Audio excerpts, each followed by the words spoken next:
Consulta condiciones en Mutua.es. En la cadena SER, Hoy por Hoy, con Pedro Blanco.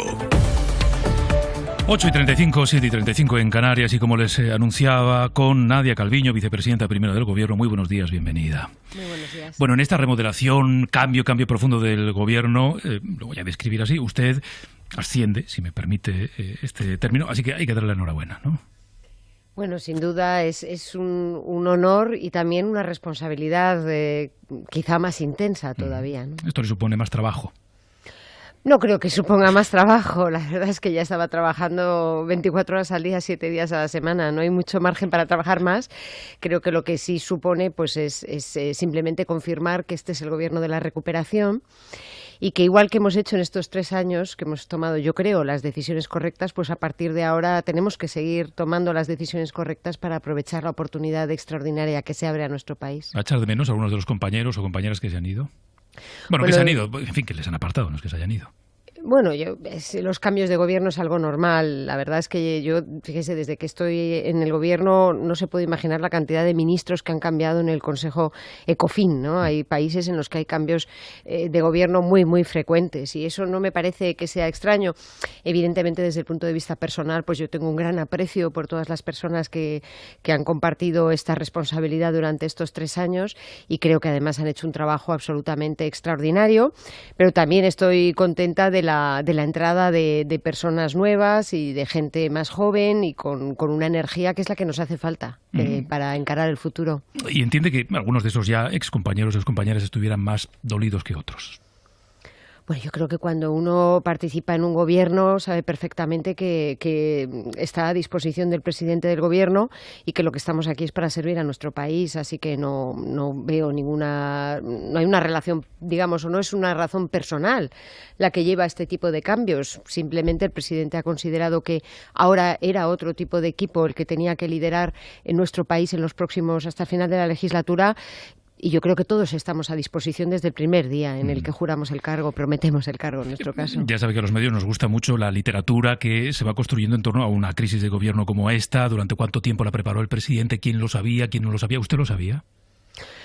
El presidente ha ido consultando con distintas personas, sin duda, pero no, yo me enteré el sábado, cuando me llamó el presidente del gobierno. El mismo sábado se enteró Sí. de que usted seguía, por ejemplo. Bueno, la verdad es que no es un tema al que dedicase nada de atención ni tiempo. Estoy muy centrada en el trabajo. Yo creo que todos estamos muy concentrados en el trabajo y la verdad es que no había dedicado ningún pensamiento a este tema. Decía anoche, en esa entrevista en Telecinco, Pedro Sánchez, que estos 9.000 millones de euros que ya, digamos, ha desbloqueado Europa van a llegar pronto, tan pronto como quizá antes de que acabe este mes. ¿Es así? Bueno, en el curso del verano esperamos que empiecen a fluir los primeros 9.000 millones de euros, pero no hemos estado esperando a que se apruebe por parte del Ecofin el plan. Es verdad que es un hito muy importante. Yo creo que ayer ha sido un día en el que se marca uno de los éxitos más importantes de nuestro país en la historia reciente. Es una aprobación, es una decisión que nos tiene que dar confianza de que estamos en la buena dirección, de que nuestro plan, nuestro planteamiento es el que España necesita en este momento y que si hacemos las cosas bien, pues vamos a ser uno de los motores de la recuperación en Europa. Y además podemos abordar un proceso de modernización profunda de nuestro país que nos ponga en una senda de crecimiento más sostenible y más inclusiva a medio o largo plazo. Un país más fuerte, ¿no? Y más próspero y más justo.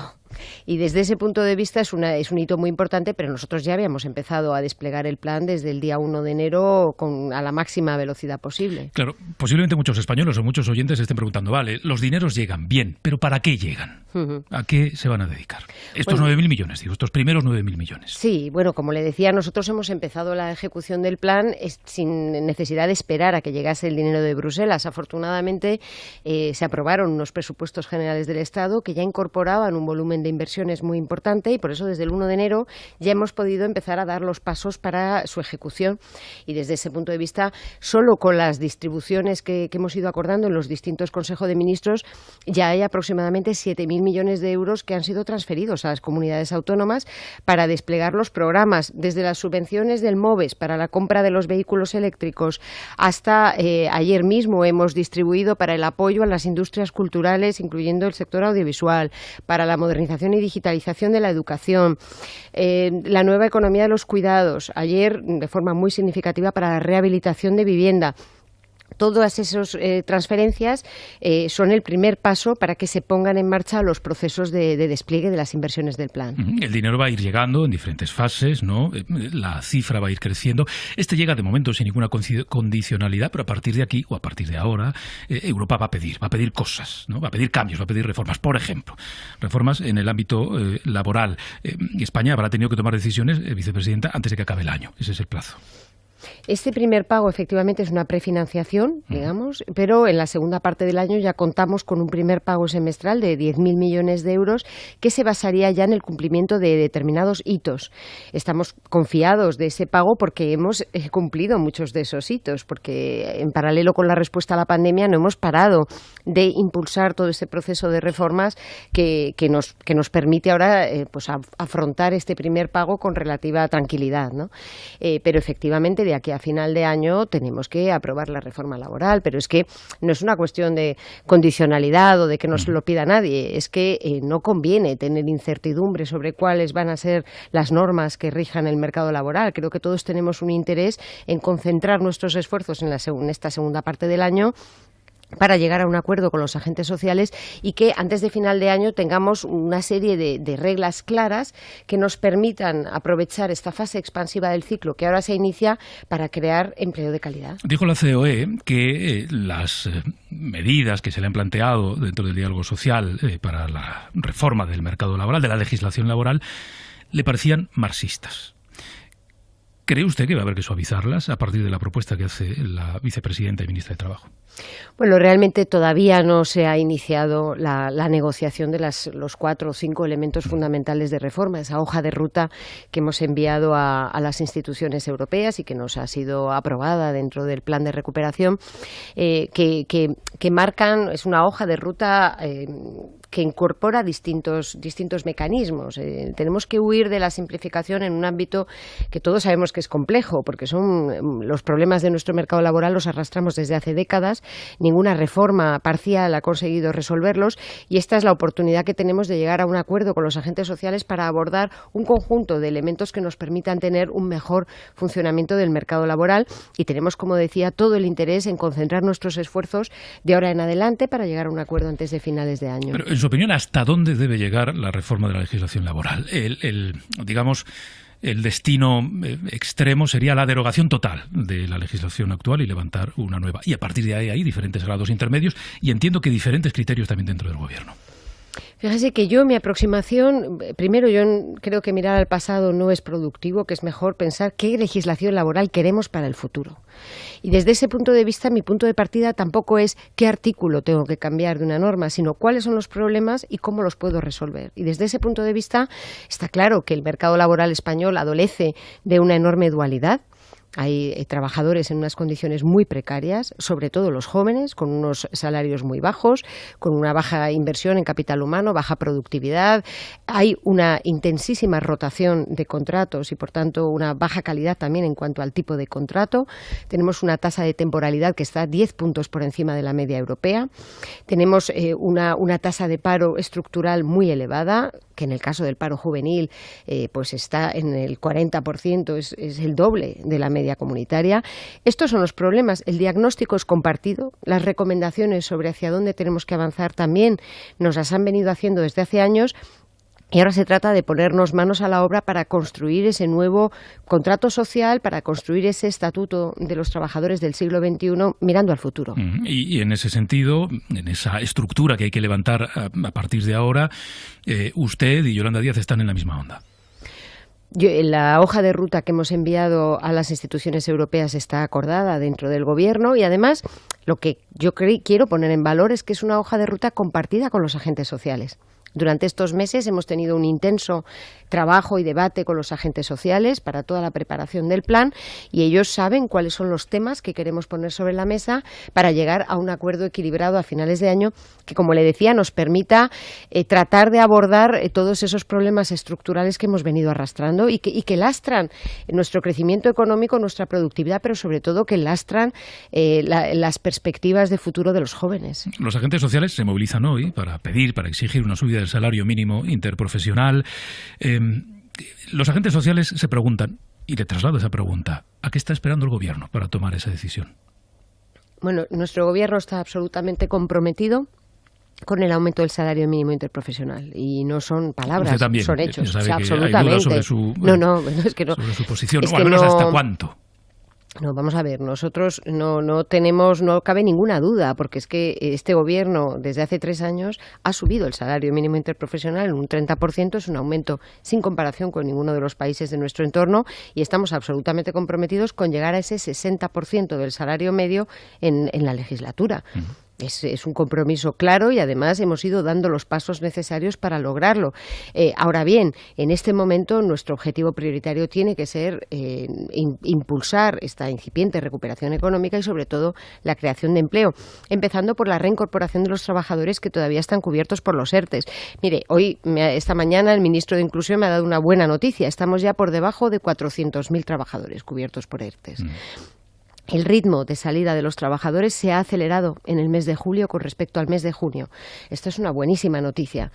Tenemos que seguir en esta misma línea, y yo espero que cuanto antes la situación del mercado laboral nos permita retomar esa senda de aumento del salario mínimo interprofesional, con la confianza de que ello no tendrá un impacto negativo en el mercado. Claro, eso quería preguntarle, porque la conexión lógica del argumento que usted ha hecho es aparentemente sencilla. Esta es una fase para afianzar, decía, la recuperación. Por lo tanto, ergo, subir el salario mínimo interprofesional impactaría negativamente en la recuperación, ¿es así? Bueno, yo creo que es un momento en el que lo que tenemos es que seguir centrándonos en la incorporación de los trabajadores, y siendo esa la prioridad, no es el momento de tomar decisiones que puedan cambiar, digamos, el marco en el que se está produciendo este flujo positivo de trabajadores que están reincorporándose o encontrando trabajo. La afiliación también está yendo a muy buen ritmo en julio. Bueno, tenemos que centrarnos en esto, pero insisto, en la segunda parte del año tenemos que ver cómo está evolucionando el mercado, y si eso nos permite retomar esa senda que tiene un objetivo claro, 60% del salario mínimo en el curso de la legislatura. E insisto en que este es nuestro objetivo, pero es que además es la senda en la que estábamos hasta que lamentablemente nos golpeó la pandemia. Uh-huh. Por tanto, la discrepancia, si es que la hay dentro del Gobierno, hicieron ya el capítulo del salario mínimo, tiene que ver con los plazos, ¿no? Con el momentum, con el ahora, con que tenga que ser ahora. Bueno, yo creo que todo el Gobierno es perfectamente consciente de que la prioridad en este momento tiene que ser la incorporación de los trabajadores y seguir impulsando la creación de empleo. No creo que haya ninguna discrepancia con respecto a cuáles son los objetivos prioritarios y dónde tenemos que centrar nuestras energías. Uh-huh. Le pregunto por la recuperación. Los cálculos son cálculos, los pronósticos son pronósticos, los suyos, los del resto de instituciones europeas y económicas. Claro, ¿en qué medida, vicepresidenta, va a impactar esta quinta ola, que está siendo muy intensa, esta quinta ola de la pandemia, en esos cálculos? Porque lo que es innegable es que afecta a uno de los sectores que genera actividad económica en este país, que es el turismo. Afortunadamente, el ritmo de vacunación que hemos logrado en nuestro país, y una vez más nos hace sentirnos tan orgullosos, ¿no?, de nuestro sistema público de salud, el ritmo de vacunación está siendo francamente muy positivo. La vacunación va como un tiro, me lo voy a decir así, ¿no? Y eso nos está permitiendo tener ya un 60% de la población con la primera dosis, un 46% ya con la pauta completa, y eso lo que nos abre la puerta es a recuperar este verano la movilidad del turismo nacional con seguridad, y eso es una muy buena noticia. Al mismo tiempo, esta quinta ola vemos que es muy diferente en cuanto a su impacto desde el punto de vista sanitario a las anteriores, y eso también nos tiene que dar una perspectiva de que podremos ir paulatinamente recuperando el turismo internacional que tanta importancia tiene en nuestro país. Las noticias que nos han llegado, por ejemplo, con respecto al turismo británico, pues son muy positivas, y es un mercado muy importante para el turismo español. Así que yo espero que sigamos en esta misma dirección, y que según vayamos avanzando en la vacunación, pues se vaya recuperando, que se siga recuperando la actividad económica, como hemos visto que sucede desde el mes de marzo, más o menos, cada vez con una mayor intensidad, como se ve en el mercado laboral, como le comentaba hace un momento. ¿La vacunación va como un tiro? ¿La recuperación va como un tiro? La recuperación está siendo ya intensa, va acelerándose y creemos que en la segunda parte del año pues va a ser todavía más intensa. Todos los analistas, todos los organismos prevén que España va a ser el país de la Unión que más crezca este año, el siguiente también, y uno de los países del mundo, dentro de los países desarrollados, que tenga una mayor intensidad de la recuperación. Pero ahora el reto, y yo siempre lo digo, no se trata de un rebote pasajero. Tenemos que asegurarnos de que sea una recuperación sólida y fuerte, y por eso es tan importante el plan de recuperación. Porque lo que hace no solo es impulsar la inversión y evitar que haya un deterioro de nuestra base para el crecimiento, ¿no? Que es en definitiva lo que ocurre cuando cae la inversión. Se trata también de reorientar todo nuestro modelo de crecimiento para que sea más verde, más digital, más sostenible desde el punto de vista social, más justo. ¿La recuperación sin reducción de deuda es posible? No, nosotros tenemos que seguir en la senda de reducción de la deuda, por supuesto. ¿Cómo? Y vamos a aprovechar. ¿Subiendo impuestos o haciendo recortes? Bueno, o las dos cosas. A partir de este año ya vamos a empezar a reducir la ratio de deuda pública sobre el PIB, porque aprovechando este intenso crecimiento económico, tenemos que, en primer lugar, aprovechar para seguir reduciendo esa senda y seguir en una política de responsabilidad fiscal, que es la que hemos venido siguiendo desde hace 3 años. Esa senda de reducción se rompió, como tantas otras cosas, con la llegada de la pandemia, pero la tenemos que retomar en los próximos años, claro. ¿A mayor ritmo que la que se venía llevando antes de la pandemia? ¿Con mayor intensidad? Bueno, de hecho, nosotros doblamos el ritmo de reducción de la deuda con respecto al gobierno del PP. Es una lástima que durante los años de intenso crecimiento económico no se aprovechase para reducir más la ratio de deuda sobre el PIB. Cuando nosotros llegamos al gobierno, aceleramos e intensificamos esa reducción de la ratio de deuda sobre el PIB, porque en definitiva la deuda pública es un lastre para las generaciones futuras, y yo creo que desde un punto de vista de justicia intergeneracional tenemos que tener políticas fiscales responsables. Creo que esto es lo progresista y eso es lo que estamos haciendo. Y tenemos que recuperar ese ritmo de reducción en los próximos años. Tenemos una senda ya que hemos enviado en el plan de estabilidad que nos permite irnos aproximando de nuevo a ese déficit de en torno al 3% y unos niveles de deuda pues más acordes con un escenario de crecimiento en los próximos años. Déjeme que retome por un momento la remodelación del gobierno, porque lo que le voy a preguntar tiene que ver con el futuro y con políticas de gran impacto social. Que haya salido el ministro Ábalos del Gobierno acerca un posible acuerdo sobre la ley de vivienda. No creo que el ministro Ábalos fuese de ninguna de las maneras un obstáculo para llegar a un acuerdo sobre la ley de vivienda. De hecho, él estaba trabajando muy intensamente en llegar a ese acuerdo, con lo cual yo estoy segura de que la nueva ministra va a tener la misma disposición de llegar a un buen texto de la ley de vivienda. ¿Cuál es el obstáculo? Mire, no estoy en el día a día de las negociaciones, pero yo creo que estamos todos muy comprometidos con el impulso de la vivienda. No hay mejor política social que una política que garantice a todos los ciudadanos y muy en particular a los más vulnerables y a los jóvenes el acceso a una vivienda digna en buenas condiciones. Estamos comprometidos en esa dirección, pero la ley de vivienda es solo una de las piezas para conseguirlo.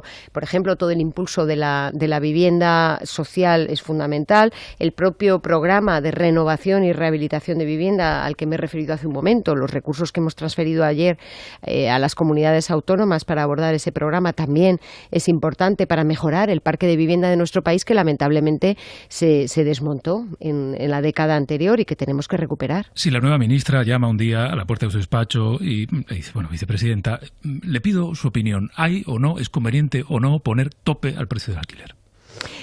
Estamos constantemente con debates que se centran en un elemento, bueno, en un detalle. Son los elementos de discusión. Entenderá que le preguntemos por Sí, esto. pero yo siempre digo lo mismo y suelo... Con los temas complejos es muy arriesgado simplificarlos o pensar que hay una varita mágica o una única medida que los resuelve, ¿no? Y aún menos un cambio en un texto legislativo. En el ámbito de la vivienda son muchos los palos que hay que tocar y eso es lo que hemos estado haciendo desde hace 3 años y que vamos a impulsar ahora justamente gracias al plan de recuperación recuperación. Pero en el ámbito del precio del alquiler, yo siempre he dicho que es una medida que puede resultar oportuna o adecuada en determinadas circunstancias, pero que no es la solución a los problemas de vivienda que nuestro país viene arrastrando desde hace décadas y que responden a un conjunto de carencias, ¿no? Incluyendo esta falta de vivienda social en comparación con los países de nuestro entorno, que tienen un porcentaje muchísimo más importante de parque de vivienda para justamente esa incorporación de los jóvenes o de las personas más vulnerables. Le pregunto por otra de las lecturas que habrá oído, leído, escuchado después de este cambio de gobierno, que Nadia Calviño llegue a la vicepresidencia primera, significa que en el fondo se impone el modelo económico del PSOE frente al de Podemos. Bueno, este es un gobierno de coalición, pero vamos, desde el principio yo creo que no hay ninguna duda de que no es un gobierno, o sea, que hay un socio que tiene una mayor representación parlamentaria que otro y, por tanto, el liderazgo del gobierno está en el partido que tiene la mayor representación dentro del Parlamento. Eso no creo que haya ninguna duda desde el primer momento y eso tampoco no cambia. En Unidas Podemos.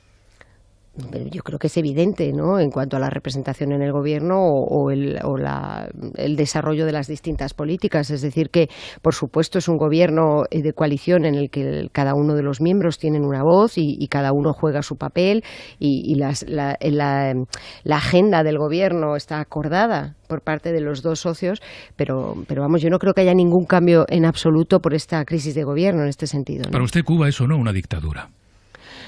Pues mire, Pedro, le he escuchado esta mañana y la verdad es que me ha parecido que ha estado usted muy atinado al poner el foco en lo importante y no en lo accesorio.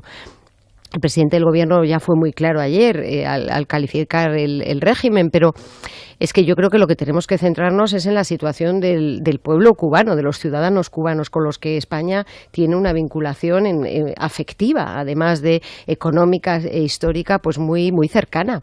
Y todos sentimos el sufrimiento que está pasando los ciudadanos de Cuba debido al agravamiento de la pandemia, debido a la caída de los ingresos por turismo. Imagínese, si el turismo es importante para España, ¿cómo lo es para la economía cubana en las circunstancias en las que están? O sea que tenemos que apoyarlos y acompañarlos en este proceso y, por supuesto, defender siempre la libertad de expresión y criticar y rechazar todas las formas de violencia y de represión. Pero, vicepresidenta, seguro que muchos de nuestros oyentes quieren escuchar en sus palabras cuál es su descripción del régimen cubano. Es que yo creo que de verdad no es productivo dedicarse a intentar calificar o poner una etiqueta a las cosas, no solo en este tema. En general, me parece que no aporta valor añadido el estar discutiendo las etiquetas. Creo que debemos centrarnos en la sustancia, que es en este momento apoyar al pueblo cubano, acompañarlo y, por supuesto, siempre defender la libertad de expresión, de manifestación democrática en libertad y rechazar todas las formas de represión en este contexto. Pues Nadia Calviño, vicepresidenta primera del Gobierno, gracias por habernos acompañado esta mañana. Queda pendiente que otro día hablemos de la Carta de Derechos Digitales. Me he liado con otras cosas, pero la desconozco. Bueno, esta mañana la presentamos, ¿no? Así que bueno, espero que tengamos ocasión porque es un tema muy importante. Este sí que no es de etiquetas, este es de sustancia y afecta a los ciudadanos. Sí, porque además todos somos digitales en algún momento del día, ¿no?, de la vida.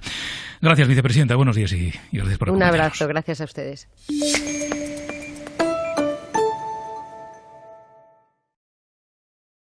Conecta con Hoy por Hoy a través del WhatsApp. Mándanos una nota de voz al 638 31 34 66 y cuéntanos lo que quieras. ¿Sabes cuál